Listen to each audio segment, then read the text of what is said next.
not, but you're pixelating. Am I? Okay. I will. So just so you guys know, we live in the country and sometimes we have issues with our internet. In fact, we're building our own cell phone tower. So I'm going to set up my phone right next to me. So in case something crashes, I can just pop right over there instead. So, well, I just want to say welcome. This is our second book club discussion on the book, The One Thing by Gary Keller. And if you didn't already know, April and I were just talking about this. Gary Keller is Keller as in Keller Williams. And so it's always really good to know like who you're reading, right? What their background is, where they're coming from. He talks about, a business, a company that he has, but he never says in here what it is. So if you want to dig in a little bit deeper, you can do that. But I wanted to start off today by sharing you just what I thought was kind of a funny application story that happened just yesterday at my house. We've had some changing around of plans because my husband and I are heading out of town this week. And our dog sitter's family, like entire family, has fevers and is like sicker than a dog. And I'm like, well, no pun intended. And so I found another neighbor that was willing to do it. And I was trying to explain to my husband the details because he was going to communicate because the husband of the family is the one who's going to come watch the animals. I'm like, perfect. Can you message him? Here's what we need. Here are the dates. Here's when we leave. Here's when we get back. Right. Well, at the same time, he had a movie on. And he was looking at me and he's shaking his head and I get done and I just stood there because I knew exactly what was happening. And he all of a sudden he paused the movie. He looked at me and he goes, I didn't hear a word you said. And I said, I know, because you can't focus on two things at once. Right. Which I thought was just a great reminder of what we're And you're like, that's kind of my job. Right. I'm like, this is kind of what I do and what we're working on or whatever. So I thought that was really funny. But yet, I mean, I have to turn the mirror back on myself and say, since our last conversation, right, how many times have I honestly still been trying to chase more than one rabbit at once and then wonder why I'm exhausted and just running in circles? So this is a progression, not perfection journey. But it was just a good reminder of, and I'm like, yep, I know you didn't because you can't listen to that and listen to me at the same time. So we did get the important details communicated to our neighbor and all will be fine. But I thought we would start off today. I know, April, you were just kind of talking before we hit record about like, what application have you seen even from the last time that we were together? So we talked about chapters 1 and 2, the last time that we were on, 1, 2, and 3.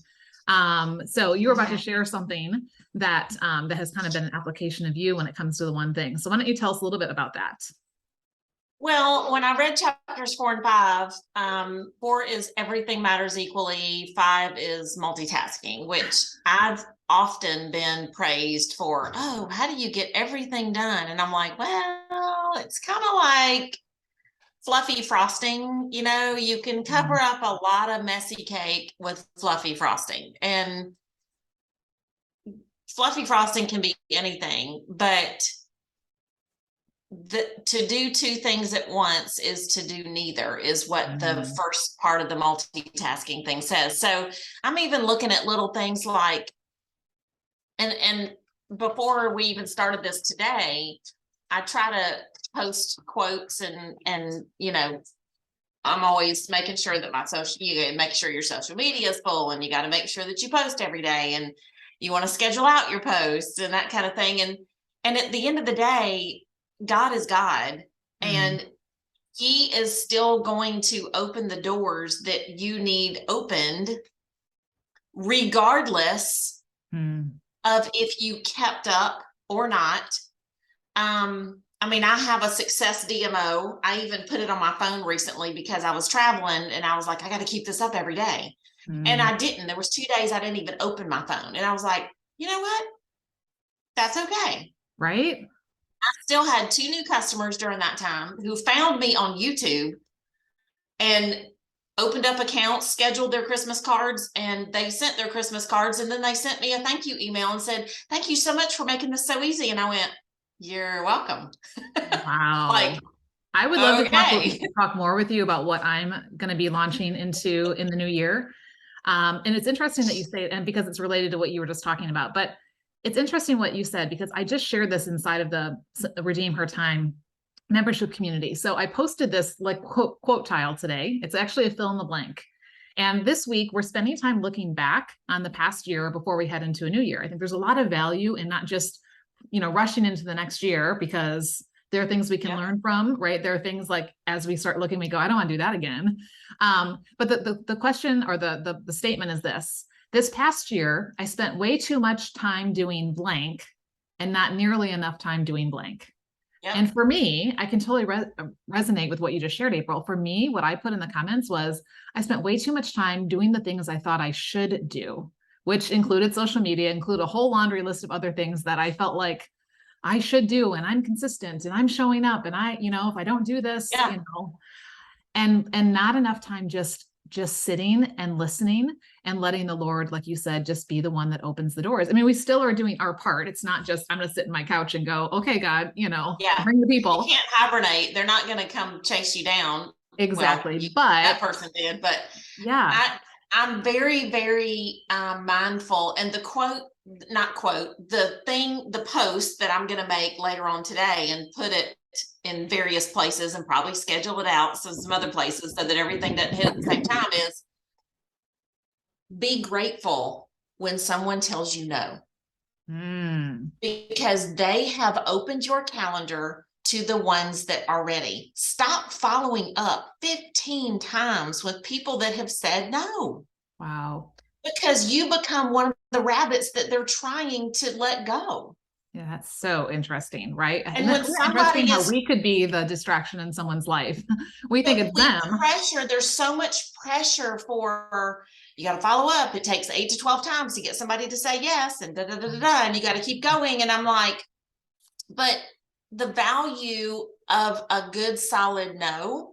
I mean, in my business, I know that you're supposed to send cards because I was raised in the South, and you better send a thank you card if you want to keep that gate open, right? But if it's not important to somebody else, it doesn't make them wrong.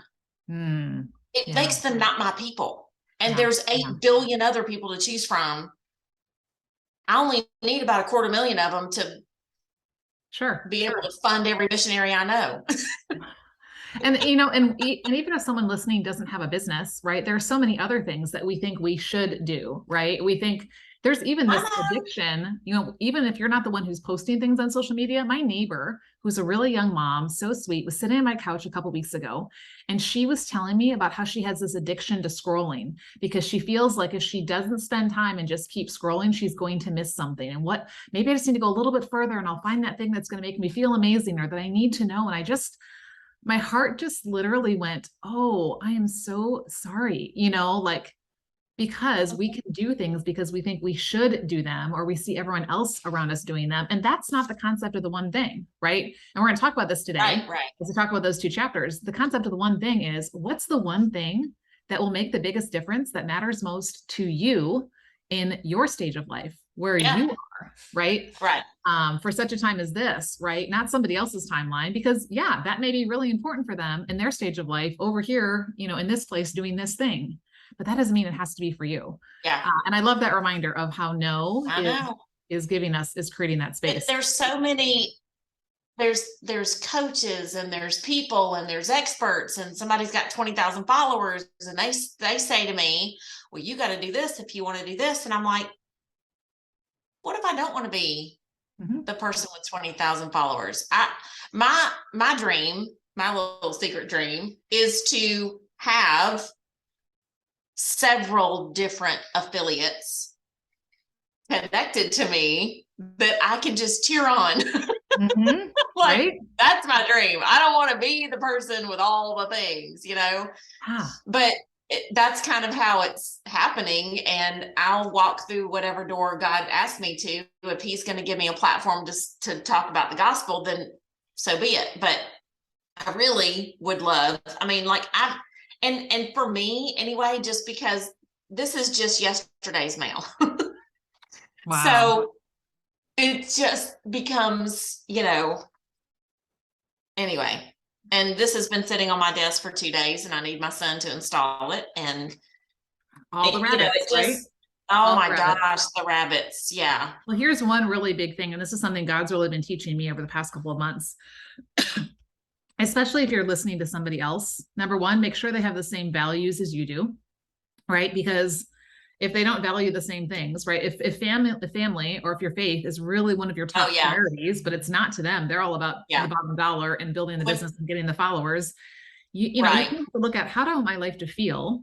And do they have the values and the lifestyle that I want? So yes, being very discerning about that. And just because someone else, even if they're a guru, even if it's worked for them, just because they say this is what you should do, doesn't mean you have to do it. That's where you have to come back to asking the one thing question. I think that really Well, ties that's why I into looked him that up, section. as an author. I looked him up because if he's not a believer, if he's not a Bible believing believer, you can believe in God without trusting on God for your life. Exactly. And so I'm very careful when somebody posts a quote. Sometimes it might be a great quote, and the person and the quote, the author of the quote will be written down there. And sometimes I'll even say to the person who posted it, "Who's so and so?" And they're like, "I don't know." I'm like, Right. but you just endorse them.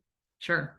And here's one thing that I will say too, that Look I up even who it see is believers and see doing. who you're promoting. Yeah, I even see believers doing this though, where they take one verse way out of context, right? I just was working on a lesson this morning about with God, all things are possible. That does not mean I can do every hard thing, right? But every rah-rah person wants to say, this is, with God, all things are possible. And so you can reach your dreams. And that's not the context, not that it isn't true about God, right? But we always have to go back to being discerning, right? We always have to go back to, is this truth?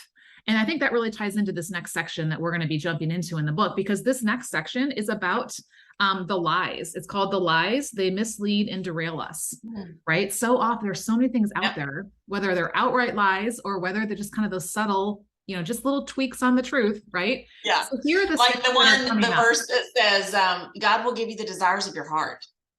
Right? Yeah. Well, not as in build your dream board and then things will start showing up from the Amazon truck. Right, exactly. So yes, be careful what you're listening to, right? And be discerning. So here are the 6 lies that we're going to be covering over the next couple chapters. I want to just kind of read a preview of these, and then we're going to dive into the first 2. But I'm specifically, there's actually a couple of lies that they talk about earlier that I thought were interesting. I just have too much that has to be done, right? That's a lie that we tell ourselves, right? I have too much I have to get done. I'll get more done by doing things at the same time. Not true. I need to be a more disciplined person. Nope. Right? I should be able to do whatever I want whenever I want. I need more balance in my life. Maybe I shouldn't dream so big. It says, repeat these thoughts often enough and they become the 6 lies about success that keep us from living the one thing. So here are the 6. So we're going to there's going to be a chapter on each one of these. Okay. Everything matters equally. Multitasking. A disciplined life. Willpower is always on will call. A balanced life.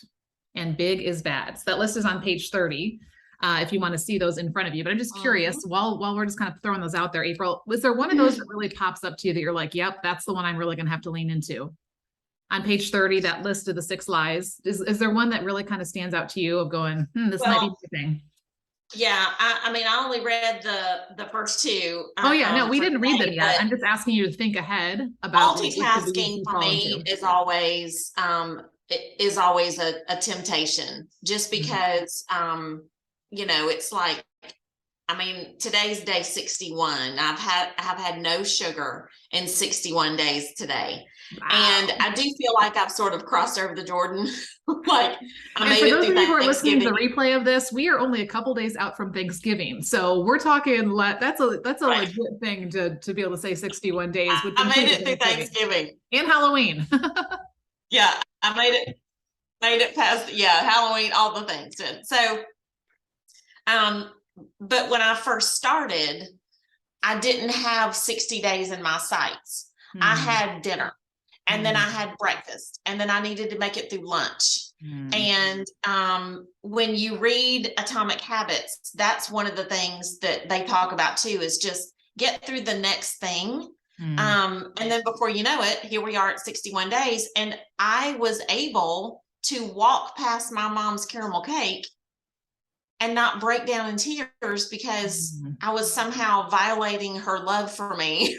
Right. By not eating the caramel cake. Yeah. And to those of you who enjoyed I enjoyed my mom's pecan pie this weekend. This is not a judgment if you did that or No, not, it right? isn't, But because it's a you you focusing. you couldn't have made you nobody else's belief could have changed mine 60 days ago. Right.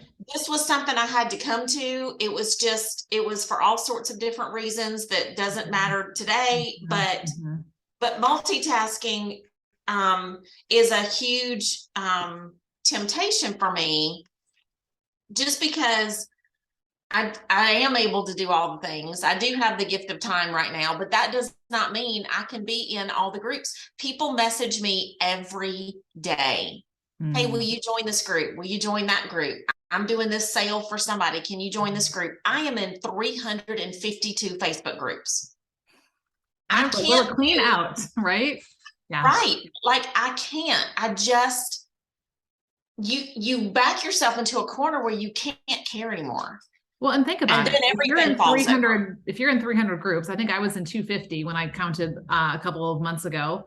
Really, are you really adding any value or getting any value from any of them? Right. No, Because and I can only be active in just a few to be of any value whatsoever. And then the funny thing is, sometimes you don't realize you're in a group until somebody uses the at everyone. And then you're like, oh, I didn't realize I was still in that group. And so I've left a bunch of groups. Yeah. So let's just put this out there right now. I'm going to be building this into my program actually as well. So I love that you mentioned it, is like going through and like removing yourself from groups. Yep. I had a bazillion groups from when I was really doing a lot with my wellness coaching, and groups that I had started for that. And, and just going through and just removing yourself from groups, unsubscribing from emails that don't add value, that all you're doing is throwing in the trash or ignoring anyway. Like just starting to filter all those things out is really, really key. So let's talk about everything matters equally, because I think, it's going to tie into the multitasking, right? Because we multitask because we think, well, this matters and this matters and this matters and this matters. And so we put them all on the same level playing field. And then nothing gets our attention because, like we said in the last conversation, we're spread too thin.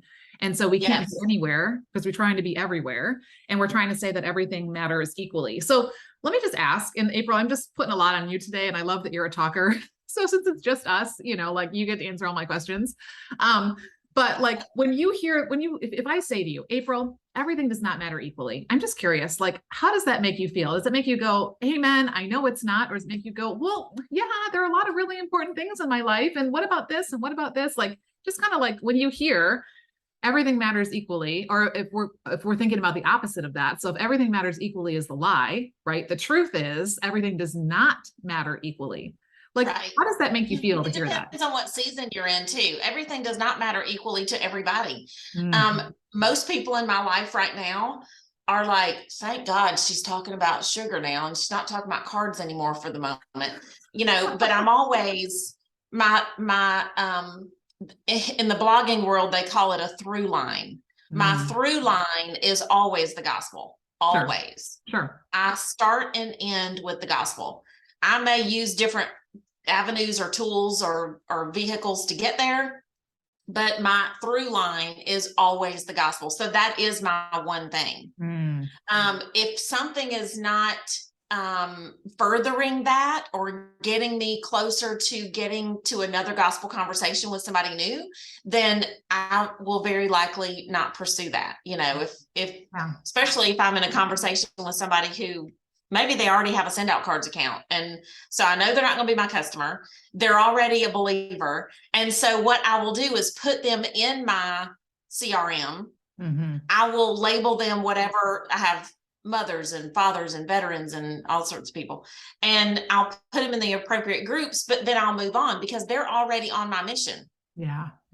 So yes, I still include them. I still love on them. Matter of fact, I'm designing my Christmas card today, and my Christmas card is going to have a tear off. There's going to be a flap on my Christmas card. It's going to have a tear off. It's going to be a track that people can take with them everywhere they go. If they're not a believer, maybe they will be. But if they are a believer, now I just gave them a tool to keep in their pocket. Right. But I love that. And it's something I've never done before. So, but everything does not matter equally. Not to everybody. Yeah. And you're clear on what your one thing is. And you also brought up something else, which is something that I noticed in the beginning of this chapter. You talked about different stages of life, right? And on page 33, it talks about like when we were kids. It says, as kids, we mostly did things we needed to do when it was time to do them. It's breakfast Yeah. time. It's time to go to school, time to do homework, time to do chores, bath time, bedtime. Then as we get older, right? And I think as we were kids, right, we were often told what to do and when to do it. Most of us did not have a mom who was like, do whatever, 24 hours a day and you'll figure it out. Most of us, Yep. Had at least some kind of structure. And if we didn't have it at home, we probably had it at school, right? This is now the time to whatever it is. Yeah. But then it goes on to say this, then as we get older, we are given a measure of discretion. You can go out and play as long as you get your homework done before dinner. So we start getting a little more freedom with our time, right? As long as we're being responsible. But then as we become adults, everything became discretionary. Everything, it all became our choice, right? And even when our lives are defined by our choices, the all important question becomes, how do we make good ones? And I was thinking about this, like when we think about using our time, right? When we think about the concept of the one thing, or we think about redeeming our time, sometimes it's easier when there's already a structure built for us, right? Because we just kind of like fit right into that plan. But what happens as we get to be older and more responsible is now whatever, we could do whatever whenever we want. Right. So it's really easy to waste it. But then the other thing I was thinking about too is that as adults, and I think even in a culture of all the connection we have right now, we have so many options, right? Like think about what life was like before cell phones, right? When you and I were in elementary school, junior high, high school, I didn't even have a cell phone in college, right? I'm looking at my daughter who was just home last week for a week from college and going, yeah, I didn't have a way to like check my message on my watch as I'm walking to class, or, Right. be pulling up my slides on my iPad to study and, whatever. But like, it's just interesting. Like, what do you think about this whole idea of, of just determining what matters most in light of the fact that we have so many options now and so many distractions and so many choices we can make? What are your thoughts on that? Well, and one of the quotes in the book says the most important option doesn't always scream the loudest. Mhm.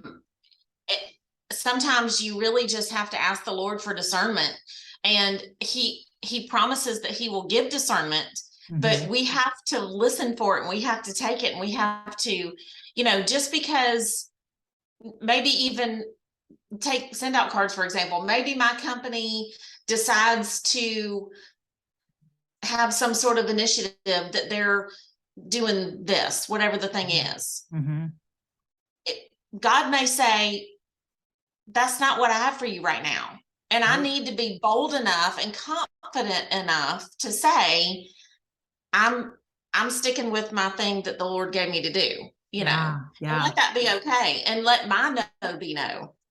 So interesting. Because there's a recovering people pleaser in me. Uh-huh. I'm right there. That because someone like, even at this moment, right now in my inbox, I'll bet you there are at least 22 invitations to parties, communities, groups, other book clubs, networking events. Mhm.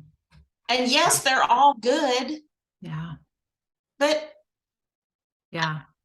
Here's what's interesting. I was just listening to a module this morning in one of the programs I use, and they were talking about, are your goals your goals? And they gave 3 things to look at. Number one, are you doing it for approval, right? Because you want, oh, this would make my mom happy. Oh, this would make my yep, spouse happy. Oh, this would make my upline happy, or whatever, right? Are you doing it because of yep, comparison? Because you see other people doing it and wow, they're successful doing it. So this must be what I'm doing. And the last one I thought was really interesting is, are you doing it because you're not aware of what your core values are, right? And your one thing. And I thought yeah, those are 3 really good things: approval, comparison, and unawareness, that we need to look at when, even in, it applies to goals, but applies to just daily actions and the choices and things that we say yes to. Because what happens, it says at the bottom of 33, when everything feels urgent and important, everything seems equal. So we become active and busy.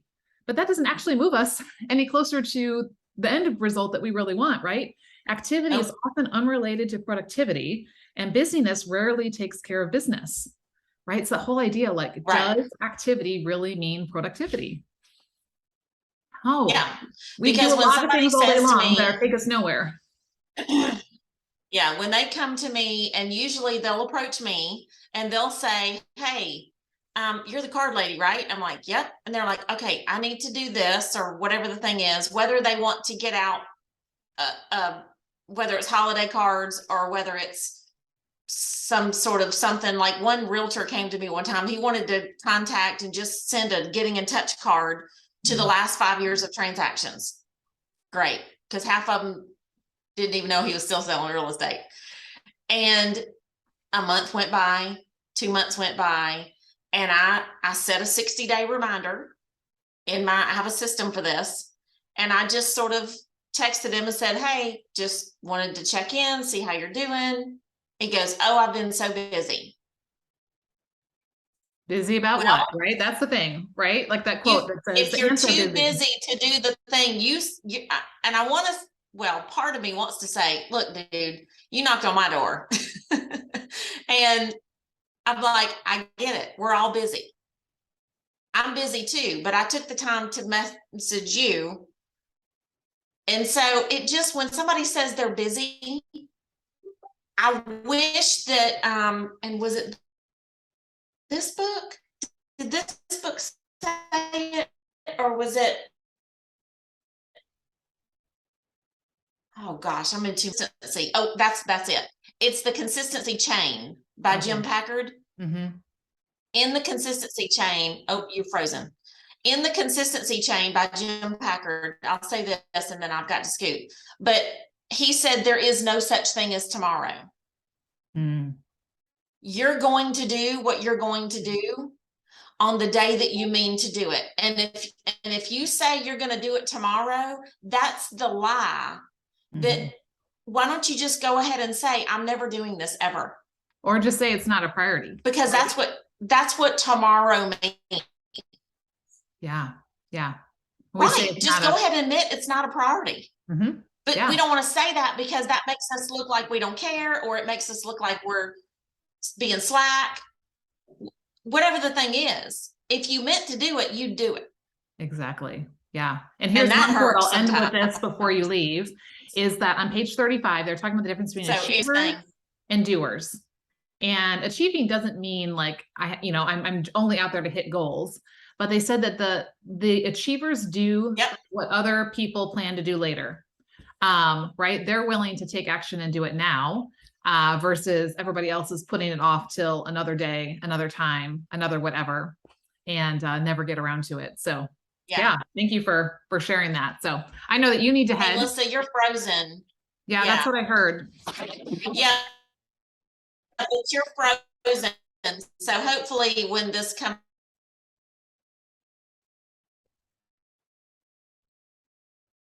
out on recording. Oh, I think she froze.